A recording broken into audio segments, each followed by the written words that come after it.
Hey guys, welcome back to my channel! Another day, another luto na naman.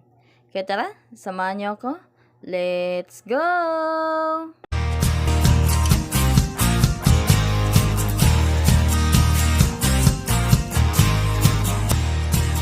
Ang lulutuin po natin for today ay glutinous flan o glutinous rice flour flan. Ayan. At ito na po yung itsura niya guys kapag luto na. Ayan, tignan naman guys, napakasarap. O, try nyo na po itong lutuin and pwede po itong pang negosyo. Kunti lang po yung mga ingredients na gagamitin nyo. Ayan, tingnan naman guys, napakasarap oh. Tikman natin. Ayan guys, talagang nakakatulo laway po talaga ito. And kung paano ito lutuin, tara, samahan niyo po ako. Ayan, dito po sa pan, maglalagay lang po tayo dito ng 4 teaspoon ng white sugar. And i-mix lang po natin ito until po ma-dissolve yung sugar. Bali yung sugar po nalagay ko dito guys ay pang isang lianera lang po. Ayan, para lang po tayo dito nagluluto ng leche flan guys, pero mas pina-level up and mas pinasarap.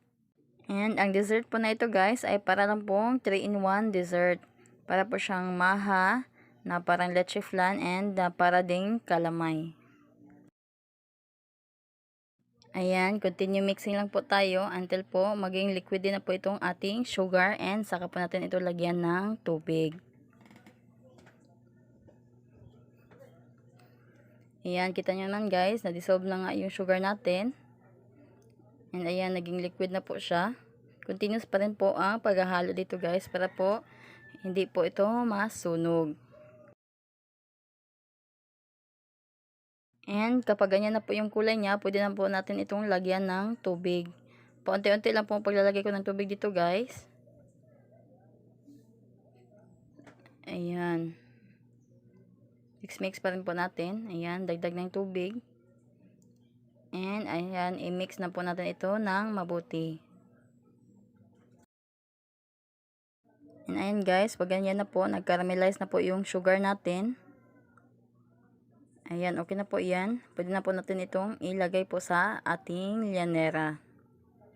And ayan guys, kinulang pa nga ako, pang isang lianera lang pala itong ginawa ko. Kaya gumawa po ako ng iba, para po sa iba pang lianera natin.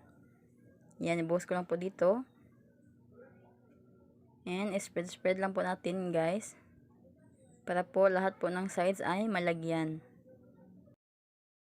And hindi po magkapareha po yung size ng ating lianera guys. Magkaiba po yung size ng lianera ko. Meron po ako ditong oval. Meron din po tayong circle and meron din po tayong rectangle. And ayan guys, gagamit din po pala tayo dito ng coconut. Ayan, nilagyan ko lang po yan ng mga 400 ml po ng tubig. And ayan, piga-pigain ko lang po ito para po lumabas po yung kanyang katas. And itong coconut po na ginamit ko guys ay isa. Pero malaki po siya, nasa large po yung size niya. Pero kung wala po kayong buong coconut guys, pwede po kayong makabili sa merkado and bumili lang po kayo ng bali 1 kilo. Pero kung meron naman po kayong niyog dyan guys, kung maliliit, pwede nyo pong gamitin ay 2. Ayan po guys, gagawin na po natin yung ating mixture. Ayan, nagbiyak lang po ako dito ng 4 na eggs. And ayan, batiin lang po natin ito ng mabuti. And ihalo na po natin yung ating gata. Unti-untiin ko lang po ang paglalagay dito guys. Una po ay nilagay ko po dito ay mga nasa 300 ml. Ayan, and i-mix na po natin. And saka na po natin ilagay yung ating condensed. Ang gamit ko po ditong condensed guys ay 1 can lang po ng condensed milk. Ayan, binuhos ko na po lahat. And ayan, i-mix na po natin ng mabuti. Para po mag-well combine po yung ating mga nilagay na sangkap. Pagkatapos mo nating haluin ito ng mabuti guys, ay maglalagay na po tayo dito ng glutinous flour. Ayan guys, nalo-halo ko lang, inunti-unti ko lang po yung paglalagay.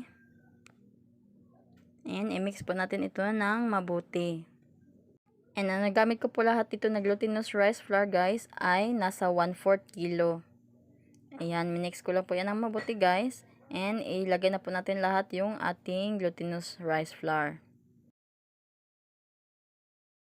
Dapat po haluin po talaga siya para po wala pong matirang buo-buo or wala pong mamuong mga glutinous sa gilid. And ayan, nilagay ko na po lahat yung ating gata. Bali, ang nilagay ko po dito na gata guys ay nasa mga 450 ml. And ayan, naglagay rin po ako dito ng 1 tablespoon na tinunan na margarine. Pwede pong butter yung ilagay nyo guys kung anong meron sa inyo. Pero ako po dito, ang meron po ako ay margarine, kaya ito po yung tinuna ko at nilagay po dito. 1 tablespoon na po yung nilagay ko guys. And ayan, i-mix na po natin ito mabuti para po mag-well combine. Ayan, pag ganyan na po, and mix na po natin ng mabuti, ay maglalagay po tayo dito ng 3 tablespoon ng vanilla. And ayan guys, inamihan ko na po yung vanilla guys para po mas mabango po yung ating niluluto. Ayan, paghaluin na po natin ito ng mabuti. Instead po na salt po yung ilagay natin dito guys na pampabalance ng lasa, ay maglalagay na lang po tayo dito ng cheese. Ayan, grated cheese po yung ilagay natin dito. And pwede nyo rin po itong salain guys bago nyo po lagyan ng cheese para po sure po na wala po talagang namuo. And ayan, ipaghalo lang po natin ito ng mabuti. Ayan, okay na po yan. And lutuin na po natin ito. Ilagay na po natin ito sa ating mga llenera. Tatlo po yung nagawa ko dito guys. Magkakaibang size nga lang guys. Kasi po yung hulma po natin ay magkakaiba din po ng sukat at ng hulma. Ayan, binuhos ko na po siya dito. And takpan po natin ito ng foil. Para po wala pong pumasok ng tubig habang niluluto po natin ito. Ayan, okay na po yan guys. Ilagay na po natin dito sa ating steamer. And make sure lang guys, bago po natin ito i-steam, ay siguraduhin po natin na kumukulo na po talaga yung ating tubig. Ayan, sinalang ko na po ito and takpan. Hayaan po natin itong maluto sa mga 40 to 50 minutes sa medium heat lang. And ito po ang isa natin, ay takpan po natin ito ng foil. Ayan, and yung sobra po ng ating mixture guys ay dito ko po lulutuin sa ating baking pan. Ayan guys, and sa labas ko po ito lulutuin.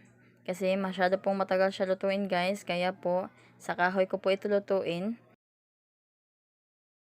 Ayan, tinakpan ko na rin po ito ng foil. And ayan, after 45 minutes guys, ay binuksan ko na po ito and titignan po natin kung luto na po itong ating glutinous flan. Ayan, tanggalin na po natin itong ating foil. And para malaman po natin kung luto na po ito ay tinusok ko lang po ito ng toothpick.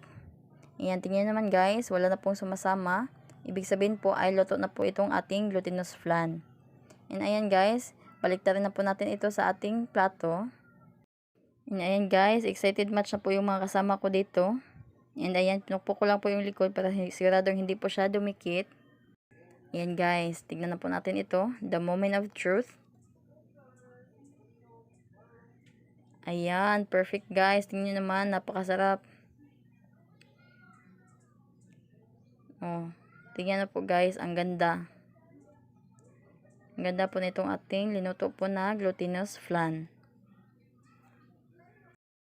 Ayan, napakasarap po tignan guys. Kaya try nyo na po itong lutuin. Pwede po itong pangnegosyo. Kunti lang po yung puhunan nyo and marami na po kayong magagawa. And ayan, maglalagay lang po ako ng cheese dito sa ibabaw guys, pang toppings. Optional lang po ito. Ayan guys, tignan naman, napakasarap. Kahit hindi na po kayo maglagay ng cheese na toppings guys, ay masarap na po siya. Balance po yung kanyang lasa kasi naglagay po tayo kanina ng cheese sa ating mixture. Ayan guys, luto na po itong ating glutinous flan. Try nyo na po ito. Yan lang po. Thank you for watching. Bye! God bless!